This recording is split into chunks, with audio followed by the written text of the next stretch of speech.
Welcome to Roots and Ruminants, your podcast for creative and innovative use of farm, pasture, and rangeland. We're going back to the basics of raising and grazing livestock, growing your own forage, and practical land use. Hey, welcome back, everybody, to another episode of Roots and Ruminants. I'm Justin Pettit, sitting down with Jared Knock today, and today we are going down south with Justin Pettit, who is currently in Texas, but has a ranch and an operation called Santa Carota Beef. Did I say that right, Justin? Santa Carota. Carota! Yeah. I was trying to say it like a carrot, but it's a long O. Yeah. Carota Beef. Yeah. So in Latin, Docus Carota is how you say carrot, and then in Italian, carrot is Carota. So when we've worked with some of like the restaurants, the Italian restaurants, we even worked with Italy for a while. We were doing some cool projects, and they love the Carota. So it flowed. Carota Beef. There you go. I like Got it. Yeah. So, since you've already introduced the carrot part of the Carota Beef, I feel like if you were listening to us like Blue's Clues, we've already given away a clue. We're going to talk about carrots. Okay, I feel like they're going to talk about carrots. Yes, we might. Yeah. So yes, thank you for having me, Justin and Jared. I'm excited to be on your Roots and Ruminant podcast. And what we do is we feed roots to ruminants. We have a company called Santa Carota Beef, and we finish our cattle on carrots. So we started feeding carrots, in the mid to late 80s. My grandfather tried to buy a stack of hay from Bill Bolthouse Farms, and the hay was grown with their recycled rinse water. And Mr. Bolthouse said, well, would you help us grow this hay? And also, what could you do with these carrots, these coal carrots? So they were the excess, the ugly carrots. And we fed them to cattle. I mean, we bought cheap cattle. We were poor boy in it. My grandfather was a Dust Bowl immigrant to California. He grew up in a tent and then had to leave the tent when he was 12 because his parents couldn't feed him. And he was adopted by this old cowboy that had a horse ranch, and they eventually converted it to a cattle ranch. And he was a fireman to subsidize the ranch, and then my dad was a fireman, and my brother and I both fought fire. So we were kind of the poor boy in it. So we were buying cheaper cattle. We fed cattle for other people. We tried backgrounding some stockers, take them from weaning like 600 to 900 pounds, and they'd go to the feedlot. And then along came the invention of the baby carrot, and it really boomed from there. So we are, our ranch is 8 and 10 miles from the two biggest carrot producers in the world, and we've built it around that. So instead of having, like a 7th generation massive ranch, we had to use, just a couple thousand acres and dump fresh loads of carrots into rolling foothills.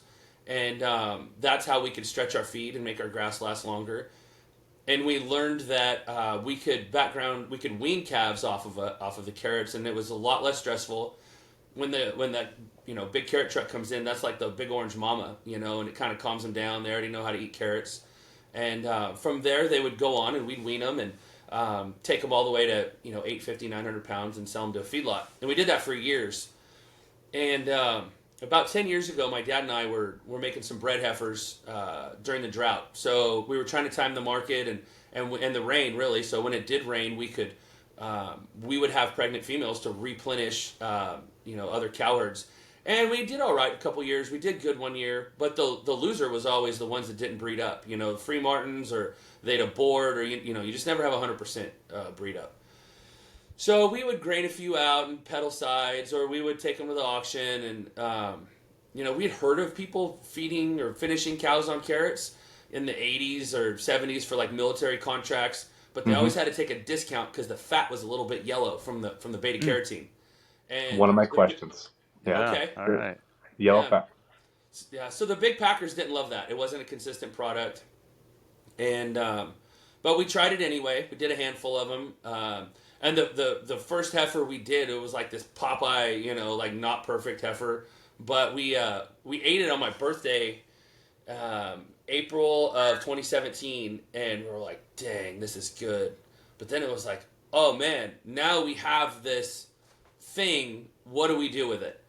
And, you know, around that time, I'd been to Napa a couple years before and tasted some crazy wines, and we're close to Paso Robles, and there's always a great story behind these wineries and how they do things different. And how, you know, in the back of my mind and somewhere in the bottom of my heart, I knew that we had something. I just didn't know what we had. And then I tasted this. I was like, wow, we have a story. We have a product. What do we do with it? But luckily, I married into the produce marketing business. So my mother-in-law, she sells those cotton candy grapes. You guys ever had one of those? Oh my gosh, those are better than carrots. Yes. They're yes. dynamite good. Not according to Yeah. my cows, but yes. Yeah. They're delicious, man. My kids go crazy Big old on them. plump things. Uh-huh. And so the owners of the grapery, they loaned us their marketing team, and you know, we really tried to launch with marketing. We wanted to go big with this. We knew we had something and it was scalable, and you don't get a second chance for a first impression. So we really went big with the name, the logo, and how do we make, you know, our product look pristine and something that we can grow into. And then we also studied, like, where had people failed that tried to vertically integrate. And we learned a lot of guys will go out and they'll sell all the steaks, and they end up with freezers full of ground beef, you know, and getting started. And you've got to have a home for your ground beef. I mean, that's like 50% of the animal. Unless you're doing a bunch of oddball, crazy cuts, and then you can end up with a freezer full of those, and that's tough too. So we eventually found a really cool burger chain, and there are 25 locations in 5 states, you know, something we can grow into. And we launched a dry-aged burger on their menu. And, you know, we were having to, they were so spread out. We were shipping to... You know, we had freezers in a basement of the office, and we were overnighting meat to all these different locations every week until we could come up with some good distribution for it, which we eventually did. But now we had a home for the ground beef, and we're long on steaks. And I guess they would call that good problems, but good problems seem to be like, we still have problems, right? So Yeah, you can always turn your steaks into ground beef. Yeah. Right?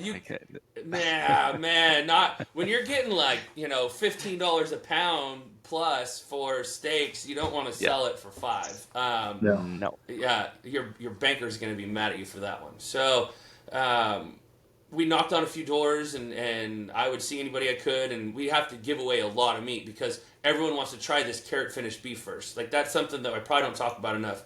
We give away a lot of product because the first thing is well, I want to try it first, you know. Sampled, and we ended up in some Wolfgang Puck restaurants. We ended up in the Wynn in Las Vegas, and then the Wynn even came out because our ranch is 4 hours from Vegas, and they came out and did like a 3-day photo shoot on us, put us in their magazine. It was really cool. Had a great time with the chefs, you know, and there's carrot trucks just delivering carrots in the middle of this big production. Yeah. And the gal who wrote the story for the Wynn magazine sold our story to Food and Wine, and Food and Wine grabbed it, ran with it. So, you know, and that was very fruitful. She was interviewing a lot of the chefs we worked with. We have a quote in that article that says, "This is what Wolfgang Puck takes home to his family." So we were kind of off to the races with the steaks for that. Still selling at a loss, you know, still peddling some items out of ice chest in the back of my pickup. But we broke even for the first time in February of 2020, made our first profit the first week of March in 2020. Second week of March, hello COVID, all the restaurants we sell to shut down. So back to square one, lots of cattle on feed, and nowhere to go with product. But we did learn, you know, how we could really finish these cattle out. At about 24 months, they really turn it on and have another growth spurt. We're grading choice and prime, which is amazing considering the fact that we're grass-fed, and I don't think any grass-fed producers are really able to do that.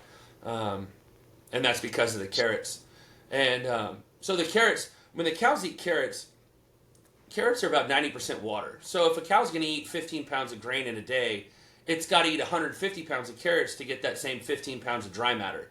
But all that extra moisture, it gets into the muscle tissue, and it stretches and stretches and stretches it like working an elastic piece. And so you could peel it apart raw, you can peel it apart cooked. It's very easy. It doesn't fight you when you're eating it. It's an enjoyable eating experience.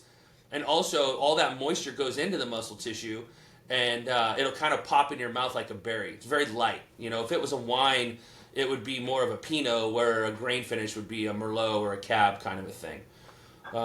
So go ahead. What are some other notes that come out in the flavor profile that make you unique? Do you pick up any flavorings as well as those other characteristics on tenderness and juiciness? It's a lighter, a little bit sweeter. Okay.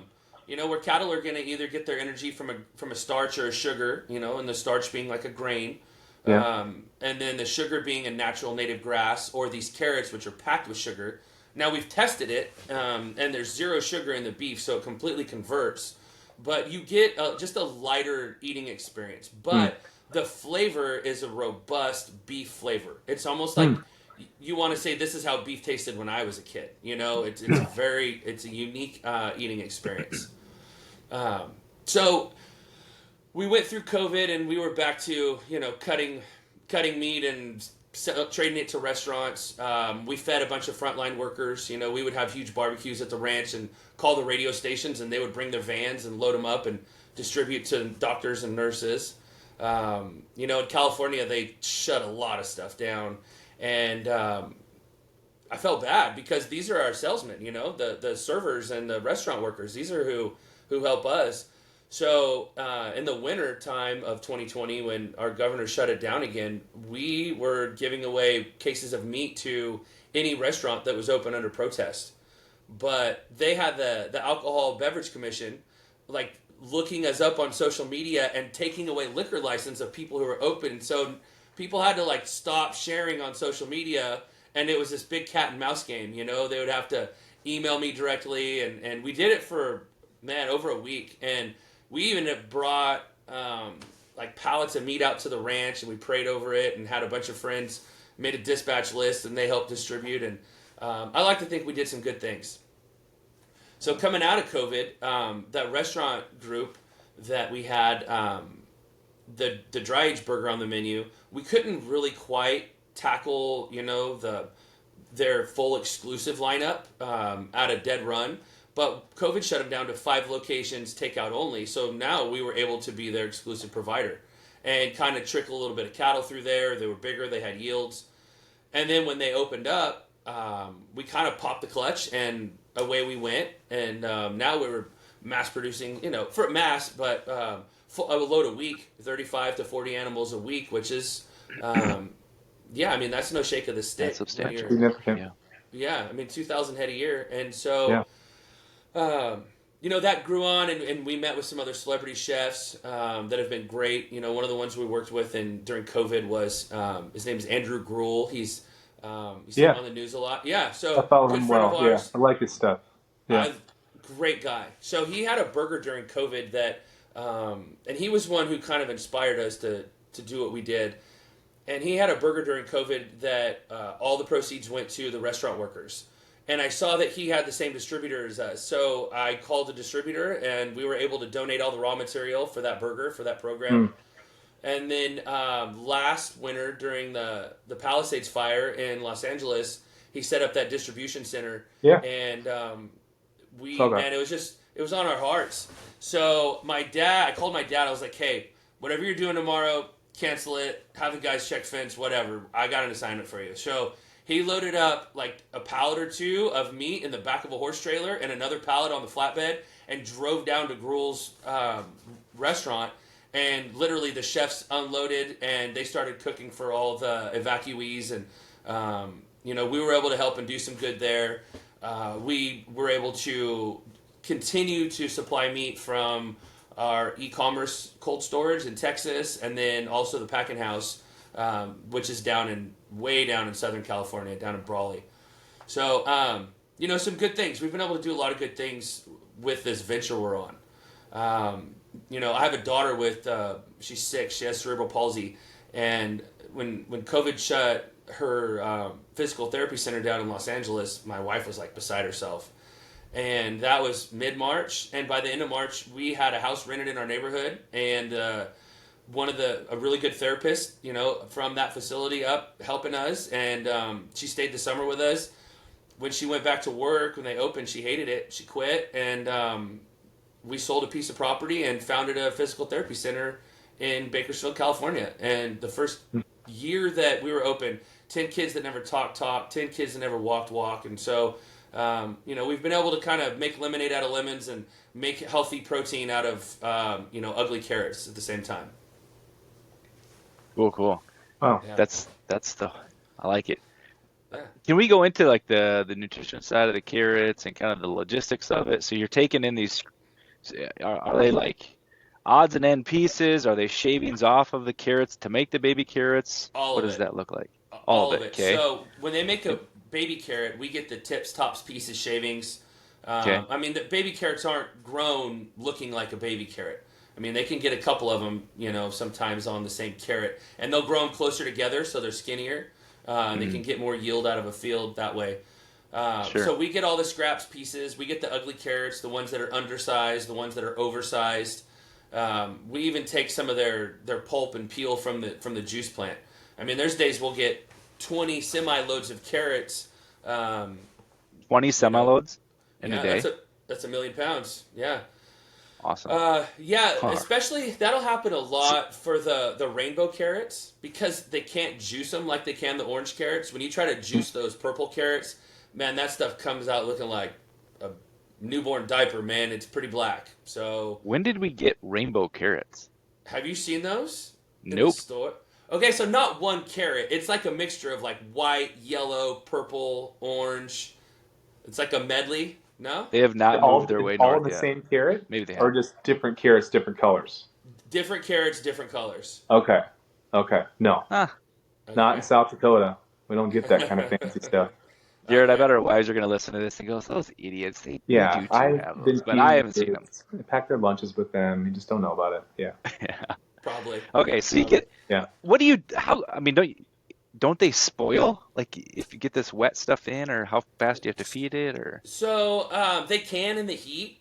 We Okay. feed them fresh daily on the ground, and we'll, if the piles of them are too big, we'll run over with a box scraper and spread them out. They'll dry, and so the cattle will pick them up, dry, and they feed like a dried corn. But we're really aiming towards the moisture because that's what we're after.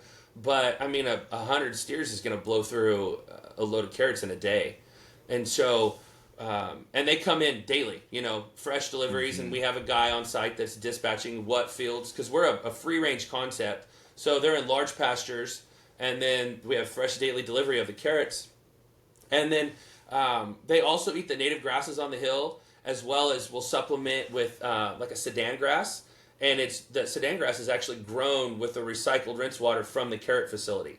So we get to model, taking this $1 billion ag operation and using the food waste, using the water waste, kind of like Grandpa's, pig farm back in the 40s where nothing goes to waste, but we get to show how sustainable it can be on a big, big model.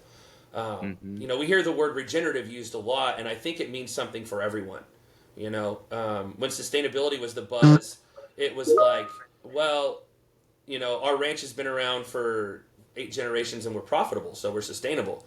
And everyone kind of had their own take on it. And I think that can be true to the regenerative side, but it's how much more can we do in the environmental space, whether it's soil samples, preserving water erosion, or using food waste. I mean, we even use garlic peels from a garlic processing facility, and we'll dump them out in this big field. And the cows, they'll lay in it, roll in it, they'll pick on it a little bit.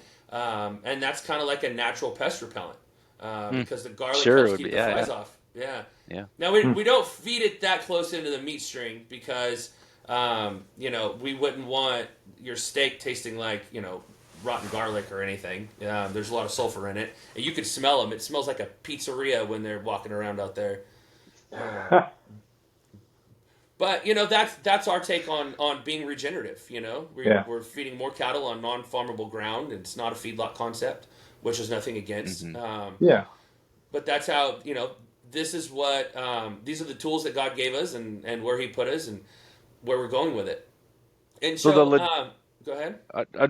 So trying to understand the whole like logistical piece of your cattle on a native range. or pastures, they're grazing, but then you set up bottomless bunks or something, or you got a feed system out in the pasture that you're then coming out with a We've feed got wagon with the carrots.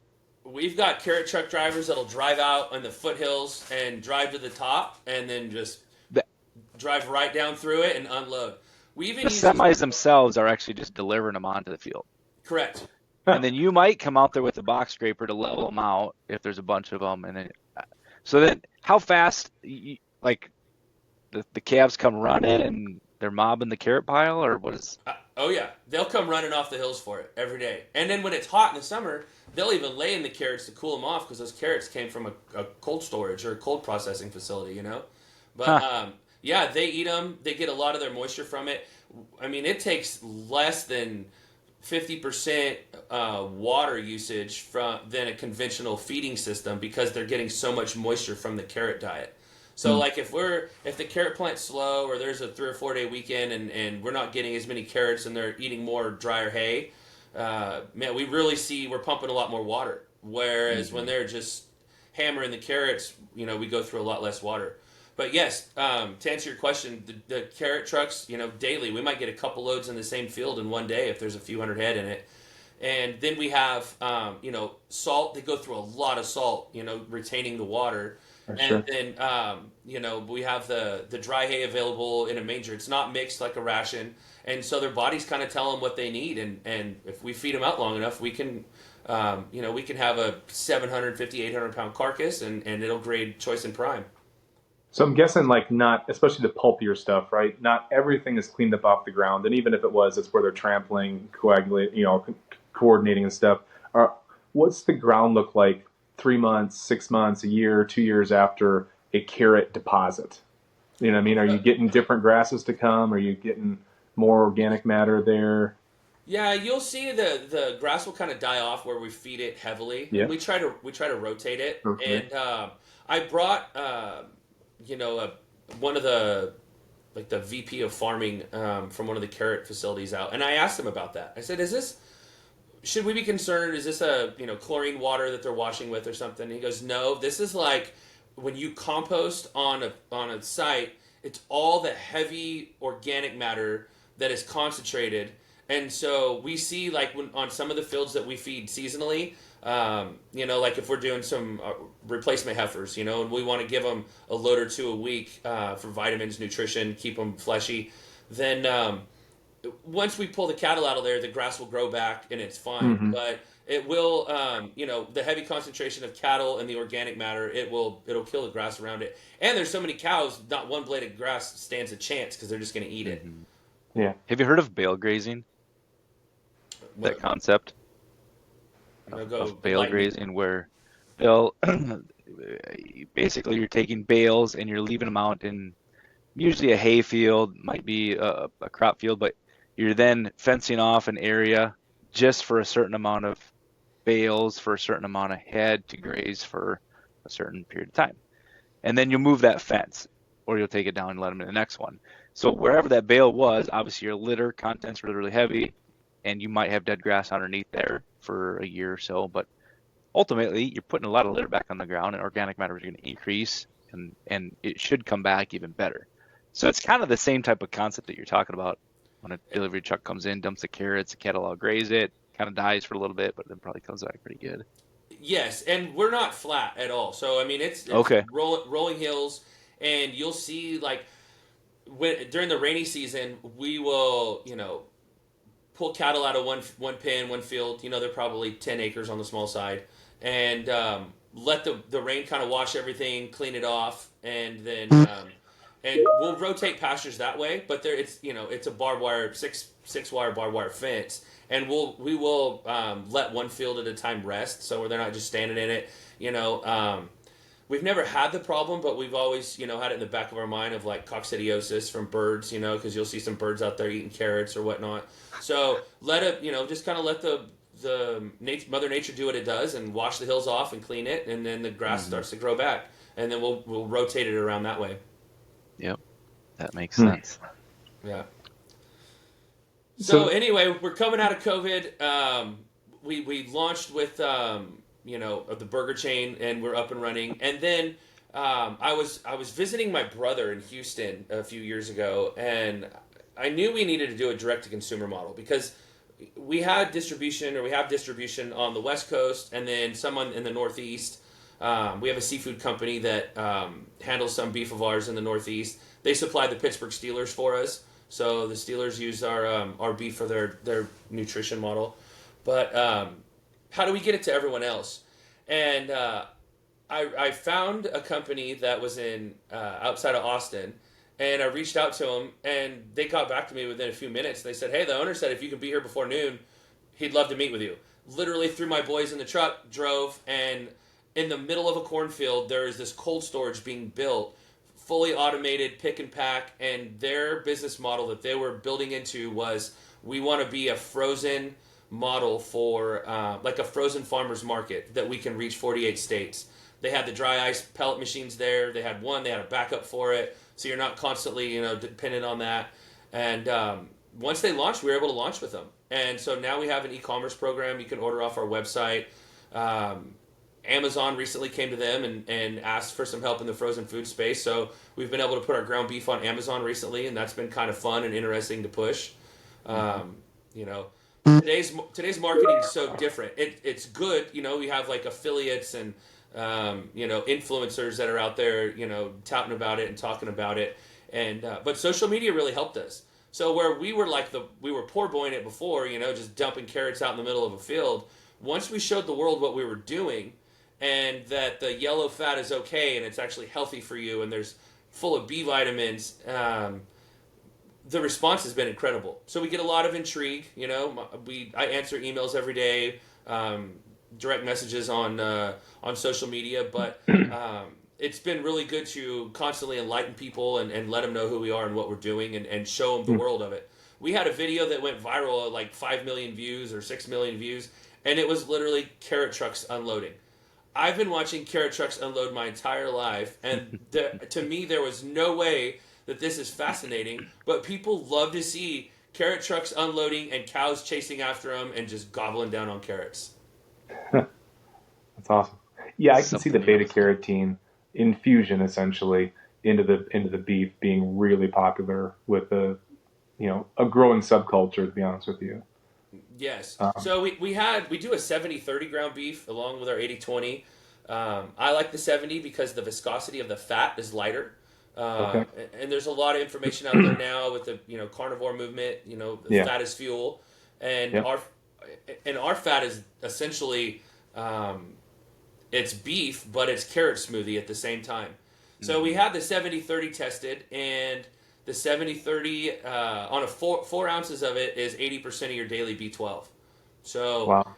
The B vitamins are through the roof. You don't feel like you need a nap after you eat it. You feel really good.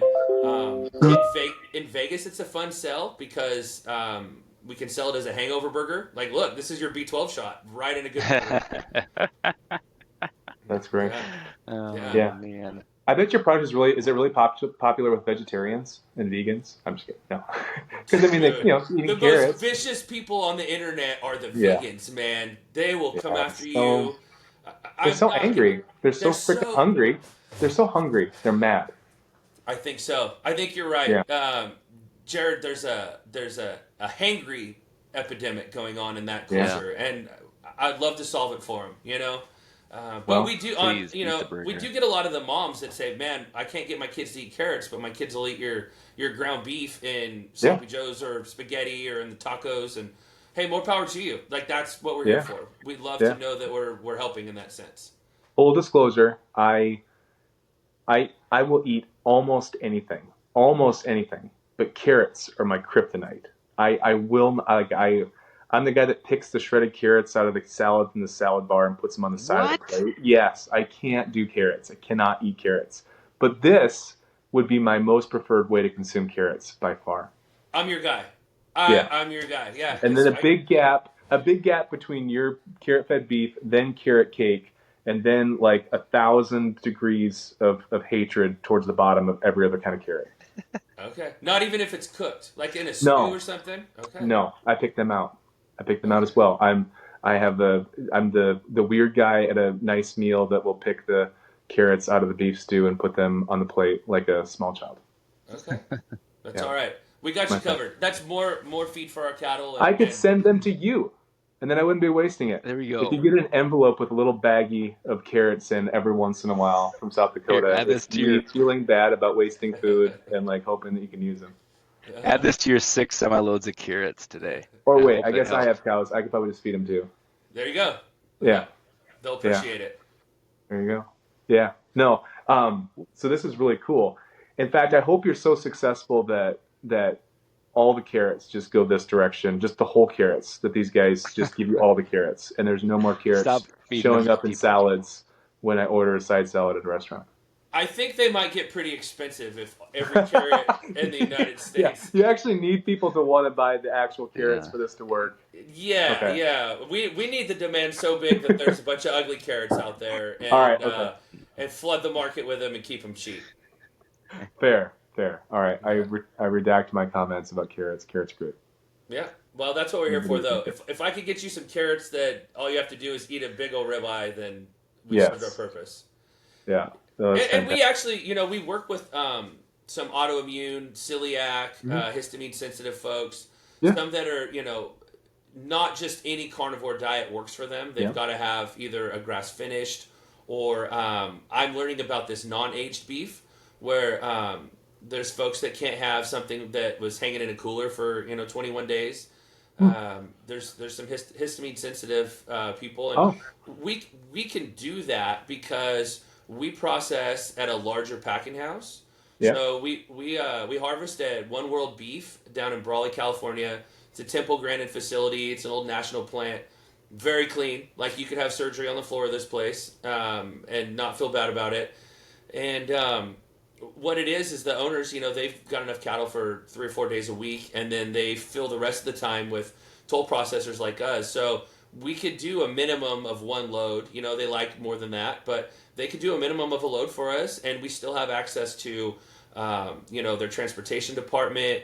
They can export for us. We've done a little bit of Hong Kong business, and they, the feed, like I don't have a home for cases and cases of cow feed every week. So they have a sales team that does, and they'll take that as well.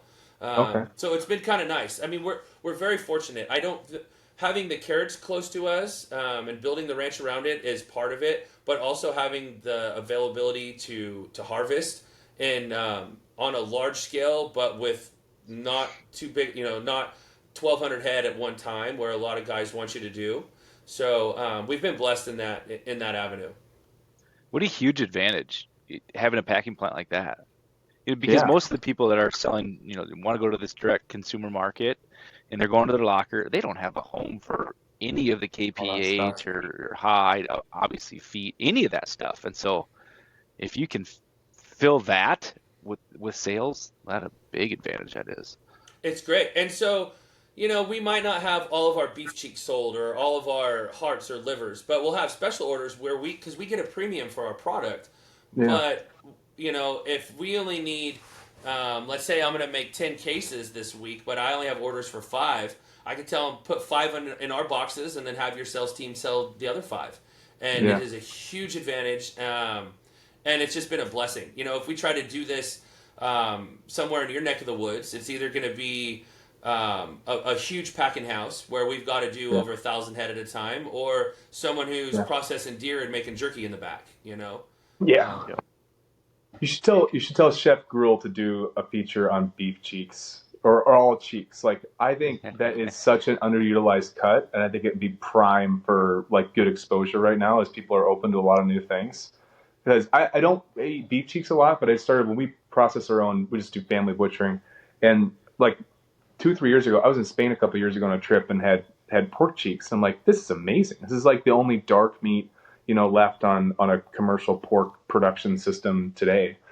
Like, they're wildly good. And so now when we butcher, my siblings and in-laws all get mad at me because I make them do the skinning while I'm over piddling around, kind of tearing apart the heads, trying to get the jowls and the cheeks off so that I can make like basically one family meal out of pork cheeks out of like 5 pigs, but like, it's like, I look forward to it every year. It's like, oh, we're butchering. Like next week we're going to have pork cheeks. Yeah, but it's such underutilized. Yeah, and you hardly ever see them anywhere. I mean, really, even in nice restaurants, like, rarely. Are they expensive? Do you know what the price is in that? Yeah, I mean, we're around. They're not too expensive. We're around $5-6 a pound for them. Where your short rib is going to be another dollar or two more than that on the Yeah, premium they should side. be. Yeah, They should be more than that. You could turn that into like a next quasi. You could turn that into a nice enough meal that you would think about ordering that like a slow roasted roasted cheek as equivalent to a lower end steak, like a sirloin or flat iron, I think. yeah. Mexico uses a lot of ours. So down in Oh, Cabo, really? we work with like Ritz Carlton and some of the bigger resorts, and even like the farm to table concepts because they're really popping up down in Cabo. They all love the cheeks. It's like a thing. You can braise it, put a cool sauce on it, Yeah. serve it with some vegetables.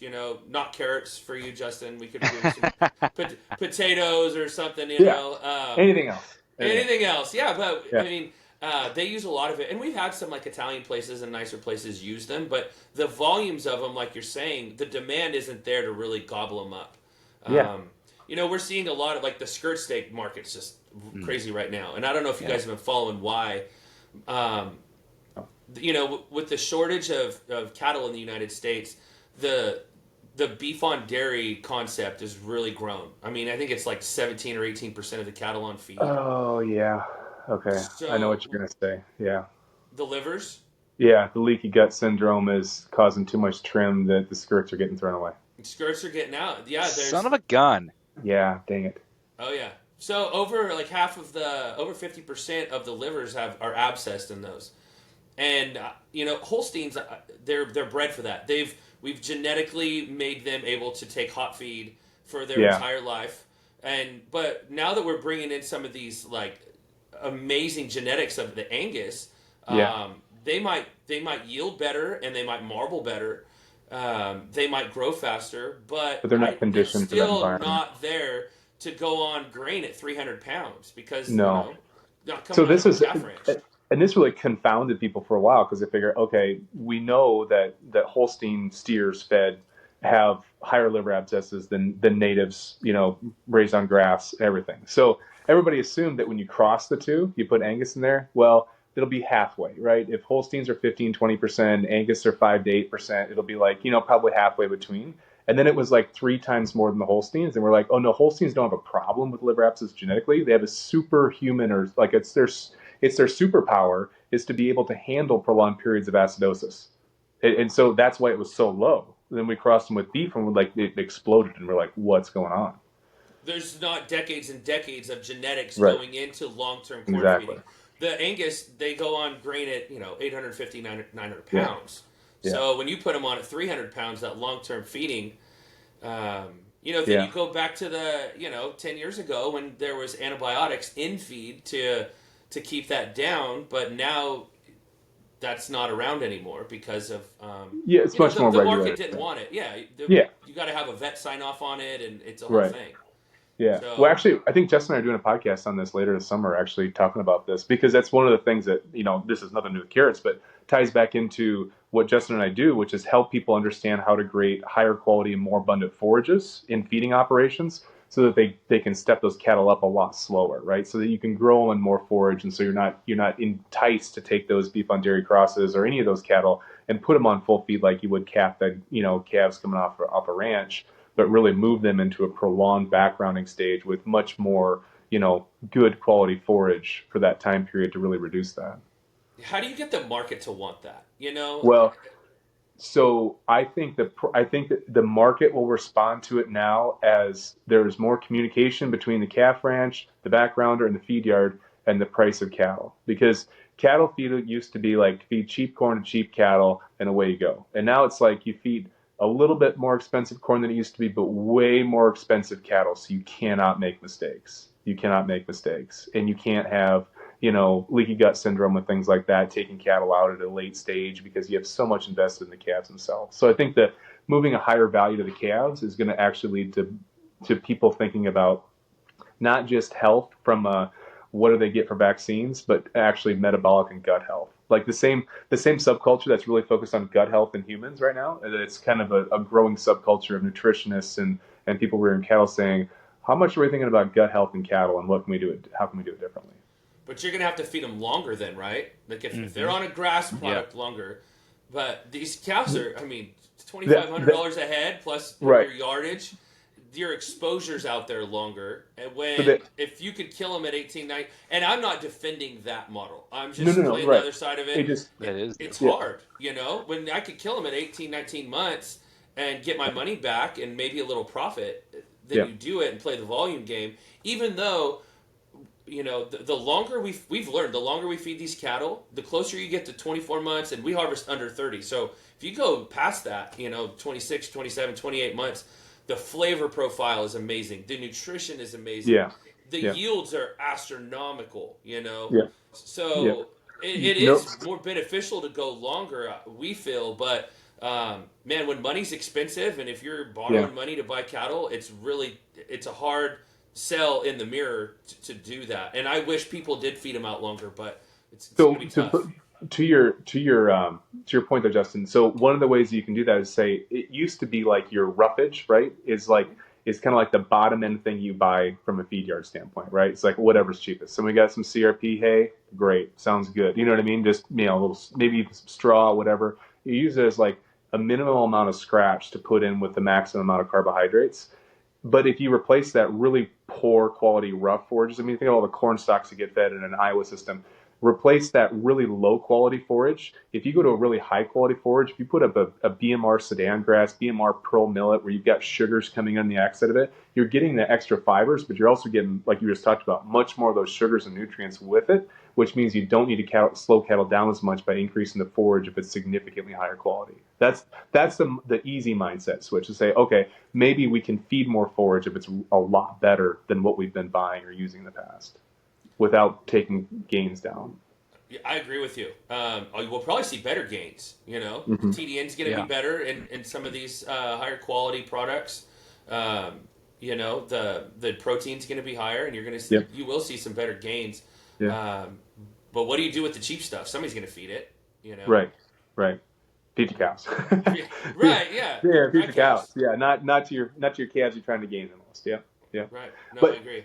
No, it was just interesting. I had not thought about that. I knew it was an industry issue, but I had not thought about that trim loss is coming from that actually getting down to a granular level and affecting the availability of a popular cut, which doesn't have a great replacement. Like you said, it doesn't have a great replacement. I mean, you can't just there's not too many parts of the animal that you can turn into the equivalent of the mouthfeel and the structure of a skirt, right? Yeah. Yes, and the outside skirt, if you try to convince a meat buyer that your inside skirt is as good as an outside skirt, he's going to hang the phone up or laugh at you. You know, I mean, the insides, they just eat different. They eat well. For us, we strip them out, and we have an online package for fajita meat, you know, so it's that way it's already kind of done, and I mean, you can eat this stuff raw. It's good, and then it's homemade for mom. She can open a 1 pound package. We sell those on our website. And we'll go fajita meat with that. But the skirt steak, the outside skirt, I mean, it's like $9, $10, $12 a pound for prime and then climbing because there's a shortage of it. And I think that the beef on dairy has a little bit to do with that. Yeah, that makes sense. I track with that. Yeah. Huh. Okay. So let's talk about and I'm guessing it's very tricky in your setup the way it is today because you're not getting like the KPH and stuff. Because that's going into that central processing unit. But with your trim, and maybe you don't have that much trim and stuff, have you tried doing any beta-carotene infused beef tallow yet? For not nutrition, but maybe even medicinal, like, you know, cosmetic uses, that kind of stuff. Any ventures in that? We have a skincare company called Lucky Pearl, and they're amazing, and they use our tallow for skincare. And they won't use anything else. And so we get requests a lot from other skincare companies, and we won't because I don't want everyone and their mother saying that they use Santa Carota Beef tallow. So we've stuck with one. It's pretty common in the meat industry to kind of borrow someone's name and brand, you know, buy 100 pounds from me and then sell 500 of it and say it's all mine. It's true. They say you don't want to see laws and sausages being made, but I think ground beef and cut steaks are right in there, you know? Yeah. But the tallow, yes, we do skincare. We'd like to grow into some cooking Yeah. like cooking products. I think that's getting very popular. For us, I mean, we're a 10-year startup, so like we really have to budget for what we're gonna do, and these calves are so expensive. So every time we think we've got a little extra money to do some product exploration, it's like, Yeah, wow, it's getting more we expensive. got to buy more cattle, and they are not cheap right now, especially the program cattle. So Yeah. for us, we are hormone free, antibiotic free, verified grass fed, and so man, those program cattle they're pricey, and that's what we're presenting to the customer, and we do get a premium for our beef, but it just takes a pile of money to do that. Yeah. Huh. Are most of those calves sourced in California? Yes, but some will source from Oregon, Nevada. Where we're from, we have fall calving cows. So because our winters are so mild, so when you try to supply a year-round program, you'll have to reach up into the Northwest a little bit and get some spring calvers. So we kind of have a consistent program year-round. Mm-hmm. That's fantastic. And then we've got some neighbors, that'll once they fall in love with our program, and they'll get their cattle programmed, and they will, the antibiotics, so they'll pull them off and they'll mark them. So it's we have some great neighbors and growers that grow cattle for us as well. Sure. Yeah. Once they see the system or try to go through it, then they'll meet the requirements. Yes, and we try to be good with everyone and show them the return on it. Sometimes it's a hard sell because in the cattle business, that's not how Grandpa did it. So that can be tough. But at the end of the day, I think that it's that Henry Ford thing. If he would have asked the market what they wanted for transportation, they would have said a faster horse. So we're out there showing them there is a different way and something different to give them. Is there a lot more carrot residue to be had, or are you taking most of it from So what there's a lot more to be had. There's enough carrots to do 20 to 30,000 head a year, and we're at 2,000. Nice. We're Okay. just Oh, wow.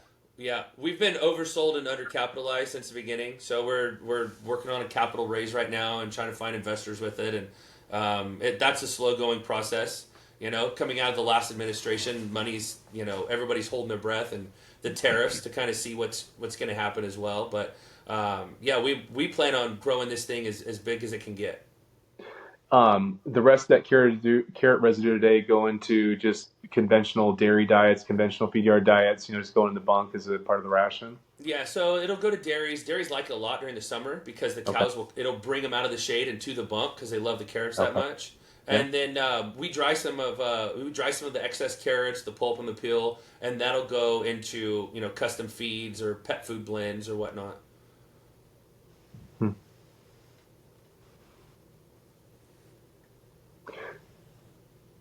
Wow, this is really fascinating. Thank you. How many carrot? So on the carrot operations, the carrot farms, right? Are they doing one carrot crop a year, a couple carrot crops a year, and a sort of rotation, or are they just carrots on carrots, or how are they grown? What are the other companion crops? So in California, they have regions far north of them, and then far all the way down to the border, even into Arizona. Well, they will regionally go to different parts where water seasonal, and so they have a constant flow of them. Then there's some satellite plants. There's one up in Washington, and then there's some in Georgia. So, but those are seasonal. The California side, California is a great place to grow carrots because it doesn't rain so much, and the water is either coming in on a big aqueduct or it's underground and you're pumping it. So the climate and the rain is controlled with the constant irrigation systems. So where we are in California, that's where that year-round flow of carrots is. Okay. And we've learned to time it too. Guys, if I jump on my ear pods are telling me my battery's low, my wife borrowed my other ones and took to the gym, so I had to buy a set today. And they got a quick charge on them. But so we gosh, where was I? Oh, so we've learned to stock up on our cattle, before the big carrot runs. So Thanksgiving through the spring till like Easter, it's a big run. And so we will load up on cattle. The winter's really mild, And then as those cattle are ready and the carrots start seasonally slowing down, then we'll start, unloading them on the front end. We'll unload the heavier end until we kind of get to the back. And then we keep a minimal amount during the summer, just kind of hand to mouth what we need. And then in the fall, as the weather cools, we'll build back up again. So we're constantly having to manage the flow of our cattle. It's not like we run at max capacity all the time, but we manage it to match the flow of carrots. Yep. Is there any other produce? I mean, I know there's a lot of produce processing in the area. Is there any other prominent, high density produce, kind of processing right around you there that you could say, hey, once in a while they get, we could do peppers, we could do green pepper fed beef, to go with your carrot fed beef or things like that, or.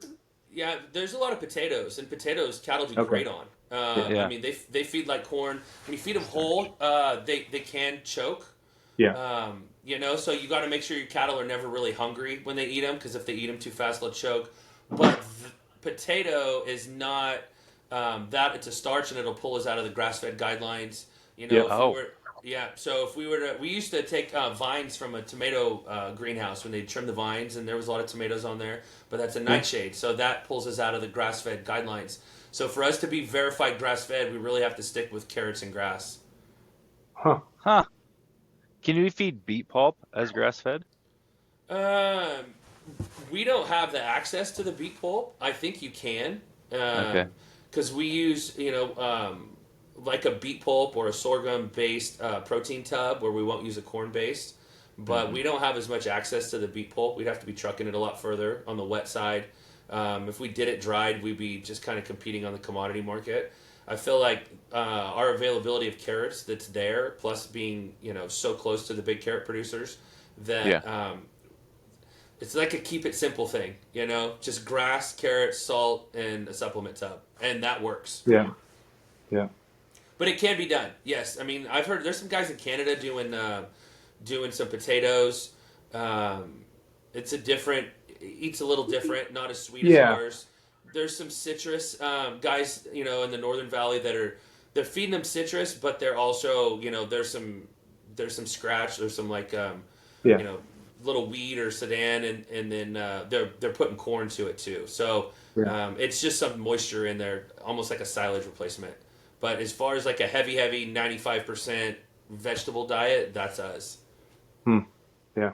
And like I said, obviously the potatoes would get that that moisture advantage they talked about potentially, but you're not going to have the beta carotene, right? There's not the backstory there. Potato fed, right? It's like, oh, we have more potatoes. Well, our potatoes aren't really considered healthy for us to eat. They're just a starch, right? Right. So we get the superfood advantage from the carrots. Yeah. So you could do kale fed beef, broccoli fed beef, carrot fed beef. I don't know about the garlic. Probably be too strong. It's a little strong. The onions have decent protein, but you don't really want that going into like either a milk string or into your beef. No. The garlic, the peels were great for bedding, and that's kind of what we use them for. Really? Yeah. And then on the lighter cattle, from there 600-700 pounds, but towards the end of it, it's just carrots and grass, because we're really focused on the flavor profile and consistency. Yeah. All these chefs want consistency. Sure. They want the same steak at the Win if you go in September as if you go during the NFR in December. It's crazy to think about a garlic peel and the small little peel that it is, getting enough of that to use for bedding. It takes a lot of garlics. Truckloads. Truckloads of them, yeah. The garlic processor we work with kicks out about 4 or 5 loads a day, semi-loads. So, I mean, they're big food service based, and so these chefs all over are buying, 2-pound jugs of peeled garlic that are, already peeled. Well, those peels have to go somewhere. So, where we are in the Central Valley, there's a lot of fruits and vegetables. It's a byproduct. Same as like a distiller's grain might be more available where you're from. Yeah. This is a byproduct for us. Often we always think about the different opportunities, the different places to raise cattle, and then where their advantages on feeding side of things. And ours is typically grazing crop residues here, corn or soybeans stowed over in the fall after the crops are harvested. Plus we get grass and decent amount of rainfall compared to other places in the United States. But every place, I mean, even in California, where we think land values are so high, you still have a feeding advantage because of the opportunity for some of these vegetable and fruit waste products with what you're talking about. So it's very cool. And you just, for us, we were blessed to have the opportunity for it, and it fell in our lap, and we knew it was God's purpose for us, so we ran with it. That's cool. Love it. Justin, So can you tell us? Yeah, go ahead. I was just going to say, so I'm up on your website right now. Can you tell everybody what the website is and how they can order from you and how they can contact you and everything? Absolutely, yes. So our website is santacarota.com, SantaCarota.com. You can order right off of our website. My phone number and email is on there, so if you want to contact me directly, I love answering questions. We get like the vaccine questions a lot. We get, how much carrots, why do you ship out of Texas instead of California? So I love answering, every single question and having a relationship with every single one of our customers. Mm-hmm. Fantastic. Cool. No, that sounds great. We'll put a link in the notes as well. We'll have Grace do that, and then people can source it that way.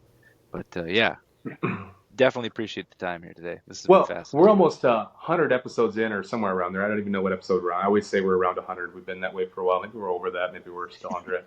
But you are now the first person that we've interviewed who's actually feeding roots to ruminants. So I feel like you set the bar pretty high, and maybe every continuing episode needs to be some other, that's a criteria now. From here on out, yes, you have to be feeding roots to ruminants, otherwise it doesn't count. I feel like you broke the mold here. Yeah, be careful with that because we've asked to add more and more claims onto our cattle, like this whole laundry list of things that you can claim about. You can paint yourself into a corner by not being able to source cattle. So you might not be able to find too many more guests that are actually feeding roots to ruminants, We might have to retire quickly after this. I want your trademark to be worth a lot more money when you guys do retire. Yeah, before we started here, I was offering to sell Justin the Roots and Ruminants trademark because it fits him so well. But we haven't come to anything yet. So stay tuned. Still podcasting under Roots and Ruminants. If we have an abrupt name change in the next few weeks, you might assume that Justin has bought our trademark. You might. That's awesome. Well, thanks so much for your time. We really appreciate it. Hey, thanks for having me on. I really appreciate it. All right, see ya. See ya. Well, we hope you enjoyed another episode of the Roots and Ruminants podcast. Let us know what you thought of it. You can follow us on Instagram, Facebook, Twitter, all those social media things. And, if you ever have any questions, just give us a call. We've got a toll-free number here at 888-498-7333. Be glad to hear from you. Thank you.